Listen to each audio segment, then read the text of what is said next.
Thanks so much. Oh, no. Sit down. Thank you. Thanks. Great to be back in Sarasota. We're joined by our state's First Lady, my wife, Casey. We also have our Secretary,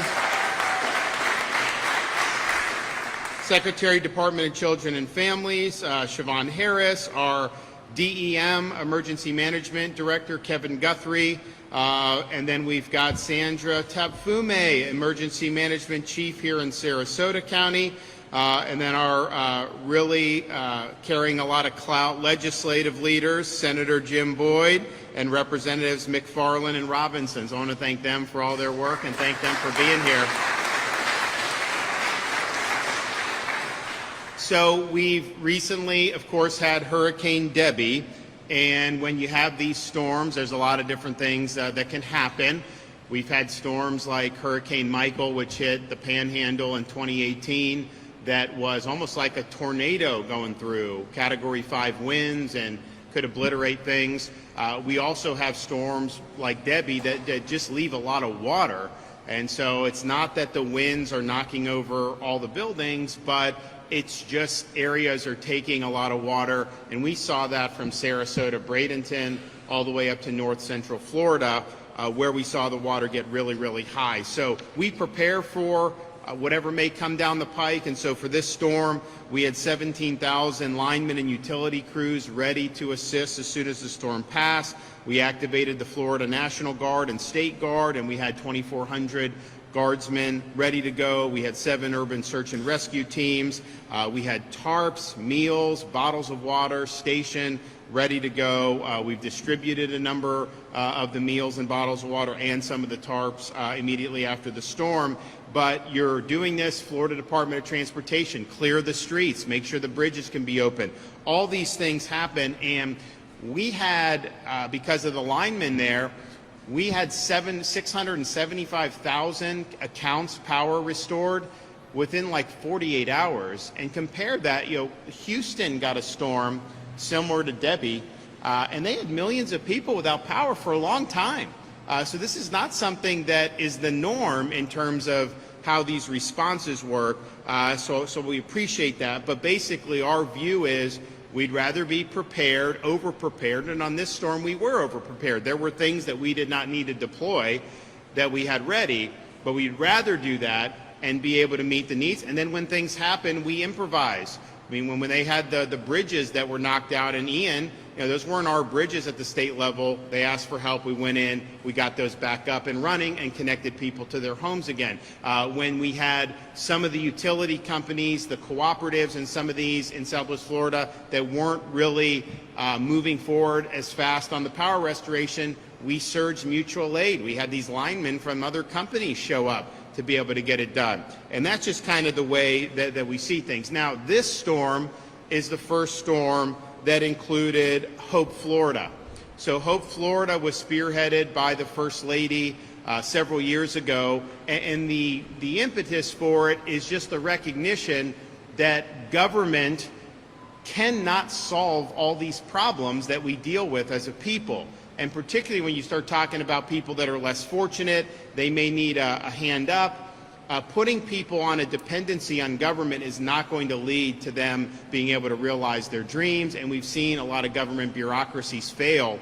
So what Hope Florida sought to do is to recognize we have all these resources throughout our communities, our churches, our charities, individual volunteers, businesses that want to help, that we can tap into. And so rather than think government and be in that silo, let's use government as a way to connect people in need to all these great resources throughout our community. And so that's been applied to things like the Department of Children and Families. And since that has launched, I guess probably about a year and a half into it now, there have been 30,000 people who have either completely or partially eliminated the need for any public assistance at all. So you're moving people to a pathway to self-sufficiency where they're going to be able to do very well. So it's better for those folks. It's also better for the taxpayers. And so based on our efforts so far, Hope Florida related initiatives are projected to save taxpayers almost $1 billion over the next 10 years. Why?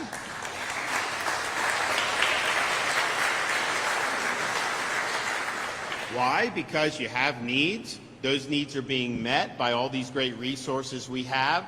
So first of all, that's less government tax money needs to go, but then you're also getting people on a road to self-sufficiency, so they're not going to be back in a year or 18 months, most likely, needing taxpayer assistance. So it's a great model. So it started with the Department of Children and Families. It's now in a lot of our other agencies, Department of Elder Affairs, Veterans Affairs. We're working to integrate it there. And this is something that's really meaningful. And just as a veteran, one of the observations I had, I remember when I left active duty, I got like a packet, transition packet. Look, I didn't need anything. I was fine. But I couldn't even understand. It was all bureaucracy. And so you have a VA, it's a massive bureaucracy. You have problems with connecting veterans to benefits or even help. But yet I look in Florida, we've got so many different groups that are designed to help veterans. We've got businesses that want to contribute to help veterans. We have all this. So why not use that as a way to link the veteran with all these great resources? And it may be mental health resources which are there in these groups. It may be things involving job placement. So this is something that's really, really significant. I think it's been a home run. We have other states that have come down here, studied what we're doing with Hope Florida, and then they're implementing it in their states respectively. I mean, that's I think a telltale sign that this has been successful. So we're here today on the heels of Hurricane Debbie to announce that Hope Florida will now become a permanent component of the Florida Division of Emergency Management and our responses to natural disasters. This expansion is going to be called Activate Hope. This will travel. Activate Hope will go directly to the communities impacted by the disaster to help connect Floridians with outside resources to provide food, household goods, home repairs, as more. And first of all, just those resources that will be connected are important, because what we've seen is there's a lot of resources out there. When disaster strikes, we have groups that their sole mission is to respond to disasters, some affiliated with the church, some of them other types of private initiatives, and they want to help. But one of the things that happens when disaster strikes is a lot of times people just don't know where to turn. It's confusing, it's very stressful, and so Hope Florida can really serve as a way that if you go to the Hope bus, they're going to be able to point you in the right direction. They're going to have these resources that they're going to be linked with. And I think it's going to be really, really significant. Now, we do have what's called, so one of the First Lady's insights was you had bureaucrats in like the Department of Children and Families talking about some type of maybe a TANF grant or something. We've transformed that into what's called Hope Navigators. So the job of the person working in the Department of Children and Family is to navigate the person in need through all the available resources apart from government, and to help actively link them with those resources that are there. So we are going to have Hope Navigators as part of this. We are also going to use state employees who volunteer to help with the disaster. And it's like, you know, disasters come and go. I mean, we prepare for them. We don't always have them. So it's not like you're just going to have a massive people on payroll for the whole time. You surge when these things happen. So we'll be having people integrate into Activate Hope from other state agencies on basically a volunteer basis, because what we found is folks volunteer anyways, and so now we have a great way for them to do it in a way that's going to be most meaningful. So you're going to have, and we saw it in after Debbie in some of the areas, we have a Hope bus, and you'll have Activate Hope will be working out of the Hope bus. They will be at any pods, points of distribution sites, and this is when people can drive their car through. They get food, water, ice, tarps after disasters. We also set up the small business recovery centers. We set up other multi-agency resource centers. So this is going to be a one-stop shop, and that Hope bus will really play a central role. So we've already seen this start after Hurricane Debbie. We had the Hope bus both in Sarasota and in the Big Bend. Hope Navigators and volunteers have provided service to over 300 people just in the aftermath of Debbie, which, while it did leave significant water in pockets, compared to like a Hurricane Ian, what was a storm that was less strong in that respect and had less impacts across our state than some of the other ones that we know about. So 300, that's pretty significant for the first time out of the gate, and I think you're going to see that only grow as we go forward. So I'm excited about this. I think it's going to be really, really good to be able to have this. If you are a Floridian who is impacted by Hurricane Debbie, you can actually now visit hopeflorida.com, and you can click on Hurricane Debbie Recovery at the top of the page to get help. And the thought is that when these disasters happen, you go to Hope Florida, we'll have, and hopefully we don't have any more this season, but you will have the name disaster. People can click, and then they can see the resources that are available. And there's so many different things that happen. I mean, after Ian, we had these charities that come in, and they'll muck and gut the houses for the residents, and particularly for elderly. It's a big positive. And then they'll help restore the people's homes, fix their roofs, do all kinds of things. A lot of people have no idea that that's something that can be available. Even little things like Chick-fil-A setting up a site. You know, if you don't have power in a given community, to be able to get a hot meal, you have Chick-fil-A goes, other different food vendors go.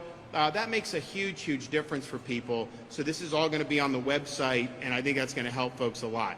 Additionally, we're also happy to announce that our new toll-free Hope line at 833-GET-HELP is active today for Floridians to call, 833-GET-HELP, and that will be something where people can be pointed in the right direction. So I'm excited about this. I think that this is a way we could easily rest on the laurels. If you look at disaster response in Florida compared to just about everywhere else, I mean, it's night and day. What Kevin and his team have done, what your local folks here in Sarasota and other parts have been able to do, really working well to be efficient and effective at doing this. And you go back and look at some of these other responses. I mean, you know, how did New Orleans handle Katrina? How did the Louisiana handle Katrina? Not very good. How did Hurricane Andrew, when that hit in '92, I mean, it was like almost a war zone down there for a long time. You just didn't have the same level of really rapid response. And so we're doing that at the state of Florida. We're proud of that. The power restoration, I think we set a record with Ian with the fastest power restoration. It was like 3 million people in a relatively short period of time. Then Idalia last year, not quite as many, but even faster. And then I think this one was probably the fastest, right? If you look at it was in rural areas, which some of those are harder to do. So that's great, and we want to strive to do well. But it's like, okay, you don't just rest on that. How can you do better? And I think one of the things that we've seen is just people are confused when these disasters strike. They don't always know where to turn. Well, Activate Hope is really gonna help remedy that, and Activate Hope is going to be something where people know you find that Hope bus. It's not just about what that particular part of state government can do. Far from it. That is the kind of node that is connected to all these different other areas, and I think it's going to really be a force multiplier for Kevin and his team. I mean, Kevin has handled a lot of this, quite frankly, himself in his agency, but really, he shouldn't have to be navigating, where the barbecue is going to go in Madison County versus where this is going somewhere else, or how many. Let's get this under this umbrella and be able to provide people with a menu of options to be able to help them when they're in need. So I want to thank the First Lady. I want to thank Siobhan Harris. I want to thank Kevin Guthrie for really integrating this thoughtfully in a way that's really going to make an impact. And so with that, I'm pleased to introduce the star of the show herself, my wife. I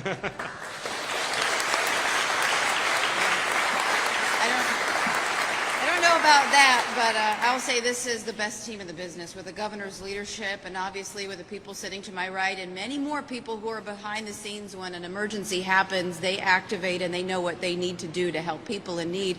And this is really just the next layer upon that. And it's really humbling and heartwarming to be here to expand Hope Florida and the philosophy behind it, because I really think of people that the governor and myself have been able to help in storms. We've been out with the Southern Baptist Convention. We have been at food distribution lines where people are driving up in their cars, and I'll never forget, there was a mother with 2 kids in the back seat. We rolled down the window, and the governor and I went over, and we were helping to give food and whatever aid that she needed, and she just had tears in her eyes because she wasn't sure what to do next. Her home had flooding, there was mold, there wasn't electricity at the time, although as they were getting the restoration up and faster than anybody else, but she was just uncertain of what to do next. And how nice is it now to know that there is one number that you can call and talk to a human being who is there to be able to help navigate you through all of the resources that are already there. It's all there. You have the faith-based communities who are willing to step up and help. You have the nonprofits. You have the private sector who's willing to donate money or to supply volunteer hours to be able to help. It's all there. It's how do you make the connection with the people in need to help them find the help that they deserve in an emergency. And so that's why this is very exciting, and it makes perfect sense for why it would be a part of the Department of Emergency Management. And so I think of that mom, now she will know. You can call 833-GET-HOPE. You call that number, and you're going to be able to talk to someone who will navigate you to be able to find whatever you might need to be able to get through whatever it might be. And so this has been very heartwarming to be able to see this expand and grow by leaps and bounds. And I just, as the governor and I both, you know, we never want to see anyone suffer. And so that's the whole impetus behind why we started Hope Florida, is because there is hope and there is help out there, particularly exterior of government. You have all of these great people who are willing and able to help. They just need to know where to turn. And now we've created the apparatus to be able to make the connection and then get out of the way so people can have a little bit of hope. So I'm happy to be here, and thank you for the opportunity, and thank you, Governor, for helping with this mission.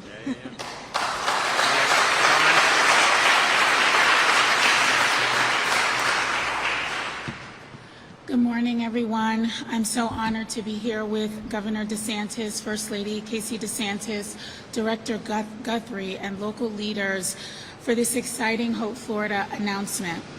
Since First Lady DeSantis launched Hope Florida in the fall of 2021, it has truly taken on a life of its own. In addition to enhancing the way we serve vulnerable children and families at DCF, more state agencies have used its first-of-a-kind model to develop Hope Florida programming that addresses the unique needs of the populations they serve. And the results have been outstanding. You heard the governor mention the results that we've had at the department. Today's official launch of Activate Hope is another demonstration of Governor and First Lady DeSantis' commitment to anticipating our residents' needs and galvanizing the necessary resources and supports to help.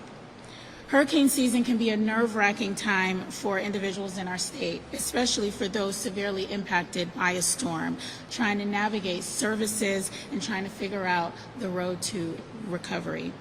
In addition, in the aftermath of hurricanes, there are always nonprofits, faith institutions, and private businesses who want to help but don't know where to start.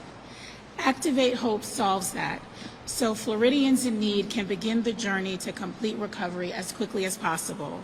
At its core, Hope Florida connects those who need help with those who want to help.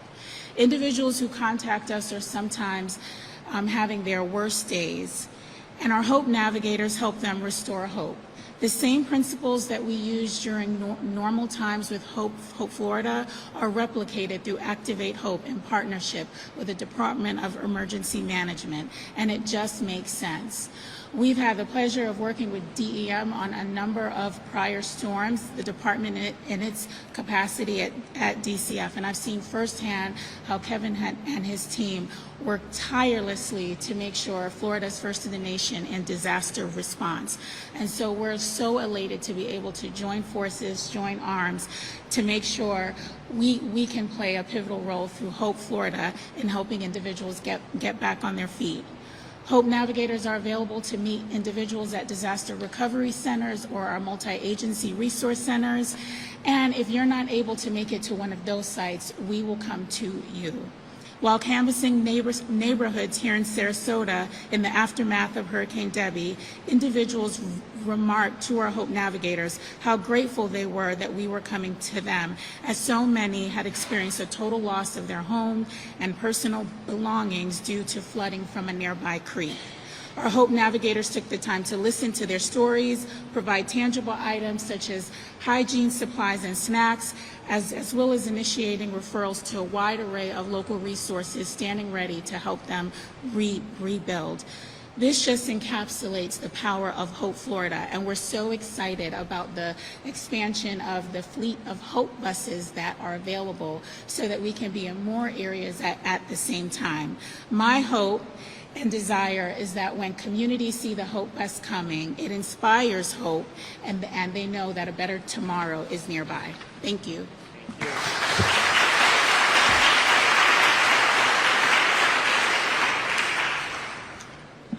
Hello, everyone. Good morning, and thank you for having me here. My name is Kevin Guthrie. I'm the Executive Director of the Florida Division of Emergency Management. The agency and the State Emergency Response Team have been a part of numerous response and recovery efforts for all kinds of disasters and situations that impact the great state of Florida. Each storm is very different.